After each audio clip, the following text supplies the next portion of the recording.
जगन्नाथपुरी में माधवदास नाम के परम भक्त हुए भगवान के। वो इतने अधीन थे जगन्नाथ महाप्रभु के, जो कुछ भी करते थे महाप्रभु की आज्ञा से। आप कहोगे आज्ञा क्या, उनसे बोलते थे? हाँ, दुनिया को नहीं पता चलता था, पर महाप्रभु जी उनसे बोलते थे। आज भी ऐसा होता है, कई प्रेमी भक्तों को ठाकुर जी का स्वर सुनाई देता है, ठाकुर जी की आज्ञा पता चलती है, ठाकुर जी का कोई ना कोई भाव समझ में आता है। अब एक घटना सुनाऊं। एक बार उड़ीसा में एक जगह है, नाम भूल गया मैं उसका, वहां मेरी कथा चल रही थी और तब इतनी संख्या में लोग तो नहीं होते थे कथा में, इससे आधे से भी आधा पंडाल था और झमाझम जोर की बारिश। और जैसी बारिश प्रारंभ हुई तो बहुत अच्छा पंडाल बना था, लेकिन फिर भी भीतर पानी आने लगा। मेरे मंच के पीछे ऐसे ही जगन्नाथ जी विराज रहे थे। उड़ीसा में कहीं भी कथा होती है तो मैं प्रयास करता हूं कि जगन्नाथ जी ही व्यास मंच के पास रहें। तो अब जो श्रोता थे कभी इधर से उठ के इधर जाएं, इधर से उठ के पीछे जाएं, जल उन पर गिरे। और मैं बढ़िया आनंद से कथा कर रहा था।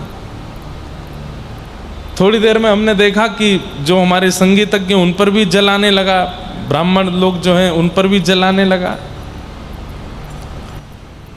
थोड़ा थोड़ा आ रहा था, रिमझिम रिम, ज्यादा नहीं, बहुत हल्का हल्का, पता भी ना चले, ऐसी ओस जैसी गिर रही थी। हमने कहा हम बढ़िया हैं, हमारे ऊपर कुछ नहीं आ रहा। तो पीछे देखा तो मैंने कहा जगन्नाथ जी भी बढ़िया हैं। हम और जगन्नाथ जी, व्यास जी और व्यास जी के ठाकुर जी दोनों बच गए। इतना बोलते ही ऊपर पन्नी भर गई थी और दोनों पे ही जल गिरने लगा। वहां पीछे जगन्नाथ जी भीगे, आगे मैं भीगूं। और वो कथा ऐसी थी, हमने छतरी लेकर के कथा की थी ऐसे छतरी पकड़ करके जगन्नाथ जी और हम कथा कर रहे थे। तो ठाकुर जी कहीं ना कहीं कोई ना कोई कैसा ना कैसा अनुभव करा ही देते हैं। तो श्री माधवदास जी, एक बार की बात, काशी में एक बहुत बड़े विद्वान थे, बहुत ध्यान से सुनना, बड़ी अच्छी लीला है। जो ठाकुर जी को समर्पित होते हैं, ठाकुर जी उनके साथ कैसी लीला करते हैं, कैसे उनकी रक्षा करते हैं, ध्यान से सुनो। तो काशी में एक बहुत बड़े विद्वान थे और वे अपनी विद्वत्ता का एक एक क्रम करते थे। क्या? दूसरे विद्वानों को जाकर के हराना और उनसे विजय पत्र लिखवाना,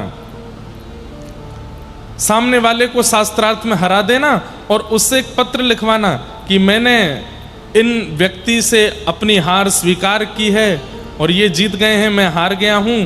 आइंदा ये कभी भी मेरे शहर में आएंगे, इनकी पूरी रहने खाने पीने सोने की सब सेवा मैं करूंगा और ये मेरे आचार्य हैं, मैं इनका शिष्य हूं। ऐसा करके पूरा पत्र लिखवा लेते थे और नीचे हस्ताक्षर। और जब कभी भी उस शहर में जाना होता था, वो पत्र दिखाते उस व्यक्ति को, हाँ भाई सेवा करो हमारी। सब लोग इधर देखो, ध्यान से सुनो। एक बार वो काशी में बहुत बड़ी विद्वत गोष्ठी हुई, तो उस विद्वत समाज के सामने उन्होंने अपने अनेक विजय पत्र दिखाए और कहा कि मुझे भारत का सबसे बड़ा विद्वान घोषित कर दिया जाए, क्योंकि मैंने इतने सारे विद्वानों को परास्त किया है। तब एक व्यक्ति खड़ा होकर के बोला, आपने माधवदास जी को हराया कि नहीं हराया? बोले ये कौन है? बोले वैसे तो ये उत्तर प्रदेश कन्नौज के निवासी हैं, पर कुछ वर्षों से जगन्नाथपुरी में महाप्रभु जगन्नाथ जी के पास रहते हैं। बहुत अच्छे विद्वान हैं। इन्हें अगर आप हरा दो और इनसे विजय पत्र यदि आप लिखवा लो, तो हम आपको भारत का सबसे बड़ा विजेता विद्वान घोषित कर देंगे। ध्यान से सुनिएगा। लेकिन भक्त का बंधुओं एक स्वरूप होता है कि वो विवाद से बचेगा। अगर कहीं विवाद हो रहा है और ठाकुर जी का भक्त यदि वहां पहुंच जाए ना, तो वो तुरंत क्षमा मांग लेगा, तुरंत कान पकड़ लेगा, तुरंत हाथ जोड़ लेगा। उसकी गलती नहीं है तो भी उसको विवाद नहीं चाहिए, सब समाधान हो जाए, संवाद कर लो, विवाद मत करो। इन्होंने जैसे ही माधवदास का नाम सुना तो बोले ठीक है, मैं जाता हूं जगन्नाथपुरी और उसको हरा करके उससे विजय पत्र लिखवा के लाऊंगा, उसके बाद आप भारत का सबसे बड़ा विद्वान मुझे घोषित करेंगे। बोले हाँ बिल्कुल करेंगे। वो ब्राह्मण काशी से निकले। माधवदास जी तो बेचारे ठाकुर जगन्नाथ जी को पूर्ण समर्पित थे। विद्वान जगन्नाथपुरी पहुंचा और उसने जगन्नाथपुरी आकर के ढूंढा, कहाँ है माधवदास। लोगों ने बता दिया और ये माधवदास जी की कुटिया में पहुंचे और कुटिया के भीतर जाकर के माधवदास जी को बताया, मैं काशी से आया हूं, बहुत बड़ा विद्वान हूं, ये देखो मैंने इतने सारे लोगों को हराया है, मैंने सुना है तुम बहुत बड़े विद्वान हो, आओ शास्त्रार्थ करो मेरे साथ। माधवदास जी हाथ जोड़ के बोले, भगवान शास्त्रार्थ करके आप मुझे हराना चाहते हैं, स्वयं जीतना चाहते हैं। बोले हाँ, तो मैं अपनी हार पहले ही स्वीकार कर लेता हूं, आपके चरण पकड़ता हूं। आप जीते मैं हारा, आपकी विजय हुई। सब लोग इधर देखो, यहां देखो।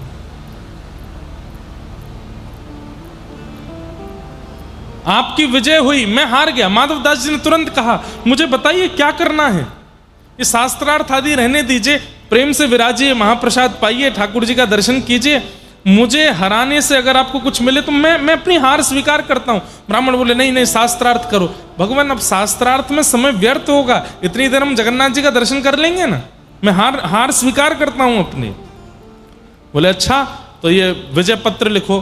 बोले हाँ मैं लिख देता हूं, क्या लिखना है। बोले तुम लिखो, ये अमुक नाम के ब्राह्मण काशी से आए थे, जगन्नाथपुरी में आकर के इन्होंने शास्त्रार्थ में मुझको हरा दिया है। और माधवदास जी लिख रहे हैं, आज के बाद ये जब भी जगन्नाथपुरी आएंगे, इनकी पूरी रहने खाने पीने की सेवा मैं करूंगा, और ये मेरे आज से गुरु हैं, मैं इनका शिष्य हूं। काशी के समस्त विद्वानों से मेरी प्रार्थना है, कृपा करके इनको भारत का सबसे बड़ा विद्वान घोषित कर दिया जाए, माधवदास। माधवदास जी ने पूरा लिख दिया। लिख करके कहा, भगवान हो गया। हाँ दो, पढ़ के देखा, वाह बहुत बढ़िया, लाओ महाप्रसाद पवाओ। महाप्रसाद पवाया, जगन्नाथ जी का दर्शन कराया। माधवदास जी ने प्रणाम किया, भगवान बड़ी कृपा, आते रहिएगा आप। बोले जी। अब ये विद्वान काशी के लौट करके काशी गए, विद्वानों की सब गोष्ठी बुलाई, बड़े बड़े विद्वान बुलाए। बोले किसने कहा था मुझे कि माधवदास को जाके हराना है। एक ने कहा मैंने कहा था। बोले लो विजय पत्र, हरा दिया माधवदास को। सारे विद्वान खड़े हो गए। पत्र खोला और जैसे ही पत्र पढ़ा, उसमें क्या लिखा था, ये अमुक नाम के ब्राह्मण जो काशी से जगन्नाथपुरी आए थे, मुझ माधवदास से शास्त्रार्थ में बुरी तरह हारे हैं, मेरे एक शब्द का भी उत्तर ये दे नहीं पाए हैं, इनकी अत्यंत बुरी पराजय हुई है। आज मैं माधवदास से घोषित करता हूं कि आज के बाद ये मेरे शिष्य हैं, मैं इनका गुरु हूं, और काशी के समस्त विद्वानों से प्रार्थना करता हूं, इनको भारत का विद्वान घोषित मत करना। माधवदास। सब हंसने लगे। ब्राह्मण बोला नहीं नहीं नहीं नहीं, दिखाओ मुझे। खोल करके देखा तो वही लिखा था। ये कैसे हो सकता है? अरे भाई, उन्होंने मेरे सामने लिखा था, स्वयं लिखा था, वो हारे थे मुझसे। बोले अब तुम बात मत बनाओ, स्पष्ट लिखा है, तुमने अपने हाथ से पत्र हमको दिया है, उसी में लिखा है कि तुम हारे हो। ये बोले नहीं नहीं नहीं, मैं दोबारा जाऊंगा, कुछ गड़बड़ है, कोई टोना टोटका हुआ है। पत्र की लेखनी बदल कैसे गई? किसने बदली? ये बदलते हैं। अपने समर्पितों का कुछ भी कर सकते हैं ये, इसलिए पंगा नहीं लेना। किसी वैष्णव भक्त से पंगा मत लेना, क्योंकि ये जगन्नाथ हैं। नाथ का मतलब क्या होता है? रक्षक। अगर ये किसी को स्वीकार कर लेते हैं तो फिर उसका इंद्र भी बाल बांका नहीं कर सकता। वो ब्राह्मण पहुंच गया दोबारा काशी से जगन्नाथपुरी। माधवदास जी महाप्रभु जी के दर्शन के लिए जा रहे थे। ब्राह्मण ने तुरंत मार्ग रोका। ए माधवदास, कौन सा टोना टोटका सीखा? अरे गुरुजी आप आए हैं, प्रणाम। ये नाटक मत करो मेरे सामने। ये पत्र उल्टा कैसे हो गया? माधवदास जी बोले मैंने तो आपके सामने लिखा, आपने बैठ करके लिखवाया, जो शब्द आपके थे मैंने वही लिखा। बोले पढ़ो। माधवदास जी ने जब पढ़ा तो माधवदास जी को भी हंसी आ गई, ये मैंने तो नहीं लिखा। बोले हस्ताक्षर तुम्हारे हैं? बोले हाँ हस्ताक्षर तो मेरे हैं। अरे मेरी बड़ी बदनामी हो गई काशी में। बोले अब क्या करें ये बताओ। काशी के कुछ विद्वान जगन्नाथपुरी आए हुए हैं, काशी के कुछ विद्वान जगन्नाथपुरी आए हुए हैं और वो यत्र तत्र घूम रहे हैं।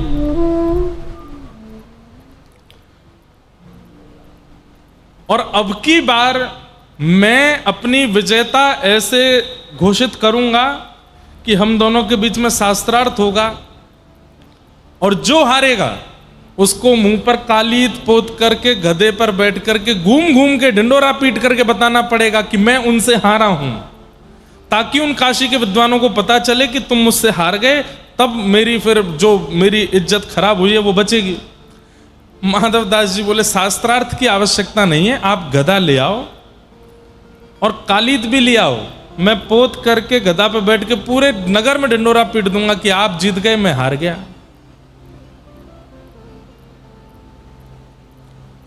मेरा अभी दर्शन का समय हो रहा है, तो गधे और कालीत की व्यवस्था आप कर लीजिए, मैं दर्शन करके आता हूं, आप सिम्म द्वार पे मुझे मिल जाना, पूरे मुंह पे कालीत पोत के गधे पे बैठा देना, मैं घूम घूम के सबको बता दूंगा। तो काशी के ब्राह्मण बोले हाँ ये अच्छा, तुम दर्शन करके आओ, मैं गधा लेके आता हूं। यहां माधवदास जी अंदर दर्शन करने गए, ब्राह्मण गधा लेने गया, कुछ कालीत लेकर के आया। माधवदास जी तो महाप्रभु जगन्नाथ जी का दर्शन कर रहे थे। महाप्रभु जगन्नाथ जी ने ऐसा रूप धारण किया कि माधवदास जी तो वहीं खड़े रह गए, बाहर निकलना ही भूल गए। ठाकुर जी माधवदास का रूप धारण करके बाहर आ गए। महाप्रभु जगन्नाथ माधवदास जी के रूप में निकल करके सिम्म द्वार से बाहर आए तो वो सामने वो विद्वान खड़ा था। हाँ हाँ जैसी हमारी बात हुई थी, बैठ जाओ गधे पर। और वहां भीड़ भी इकट्ठी हो गई थी गधे को देख के, ये सब देख के। माधवदास जी बोले गधे पर तो बैठ जाएगा, लेकिन वो बैठेगा जो हारेगा, अब शास्त्रार्थ करो। तो तुम तो मना किए थे शास्त्रार्थ नहीं करना, बोले कि अब मूड बदल गया, अब शास्त्रार्थ करना है, बैठो। चौकी लगी तो अब भगवान से कौन जीते शास्त्रार्थ में।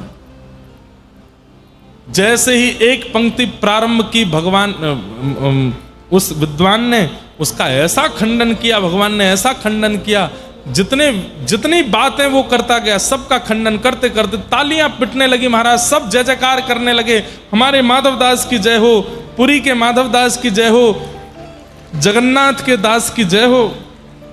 वो ब्राह्मण बेचारा अपनी नजर नीचे करके बैठा। ठाकुर जी बोले उठो। कालीत लेकर के उसके मुंह पे लगाई, माथे पे लगाई, नाक पे लगाई, बोले बैठो गधे पर। गधे पे बैठा के बोले अब जाओ पूरे नगर में घूम घूम करके बोलो माधवदास जीता मैं हारा।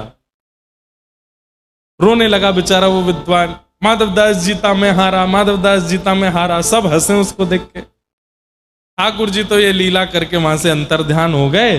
भीतर खड़े माधवदास जी को थोड़ी देर बाद होश आया, बोले कि अरे दर्शन हो गए। बेचारे वो नीचे खड़े होंगे, गधा कालित लेके मैं चलूं नीचे। नीचे उतर करके आए तो क्या देखा, वो विद्वान खुद ही गधा पे बैठ के घूम रहा है, सबसे कह रहा है माधवदास जीते मैं हारा, माधवदास जीते मैं हारा। माधवदास जी दौड़ करके गए, जाकर के उस विद्वान का हाथ, अरे आप क्या कर रहे हैं, नीचे उतरिए, ये क्या कर रहे हैं आप, अरे ये शोभा नहीं देता। प्रणाम करने लगे, बार बार दंडवत करने लगे। आप ऐसा क्यों करने लगे, मैं थोड़ा विलंब हो गया, मानता हूं, प्रतीक्षा कर लेते। विद्वान उल्टा गिरे, बोले भैया तेरे हाथ जोड़ो, 2 बार कह दिया था तूने कि नहीं करूंगा शास्त्रार्थ, पर जब शास्त्रार्थ किया इतना अद्भुत, अरे तुम बोलते हो कि तुम्हारे मुख से साक्षात वेद प्रकट होते हैं। नहीं मेरी हार ही अच्छी है, मैं हारा हुआ ही ठीक हूं, आज से तुम मेरे गुरु, मैं तुम्हारा शिष्य। माधवदास जी बोले क्या बात कर रहे हैं आप। बोले तुमने मुझे हरा दिया, मेरी आज आंखें खोल दी कि तुमसे बड़ा विद्वान कोई नहीं। बोले मैंने कब हराया, अरे वहां बैठ करके क्या अद्भुत तुम बोले जा रहे थे। माधवदास जी सुन करके सब समझ गए पत्र की लेखनी बदल जाना और मेरे दर्शन के समय बाहर आकर के शास्त्रार्थ करने, ये सब कालिया ठाकुर ने किया है। ये सब महाप्रभु जगन्नाथ जी की कृपा है। आहा, भीतर जाकर के जगन्नाथ जी के सामने रोए माधवदास जी, नाथ उस विद्वान की केवल एक ही तो उम्मीद थी कि उसको यश चाहिए, और वो यश देने के लिए मैं पूर्ण रूपेण तैयार था, क्यों नहीं देने दिया? बोले यश चाहिए तो दुनिया में बहुत जगह है, जाकर के यश ले ले। मेरे भक्त का अपमान करके यश लेने के लिए कोई आएगा, मैं कदापि सहन नहीं करूंगा। ऐसे हमारे महाप्रभु जगन्नाथ, तो इनके प्रति समर्पित हो जाओ, आपको पता नहीं चलेगा ये कैसे कैसे आपकी सब जगह से रक्षा कर लिया करेंगे। इनके प्रति अधीन हो जाओ। थाम उंगरिया जौन डगरिया, थाम उंगरिया। हम कह रहे हैं ठाकुर जी से, ले चलो तुम जानो, हाँ ले चलो तुम जानो, हरि में नैनहीन तुम नैना, हरि में नैनहीन।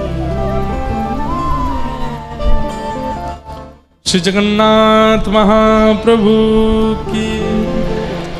ऐसे हमारे प्यारे ठाकुर जी हैं, बड़ी कृपा करते हैं।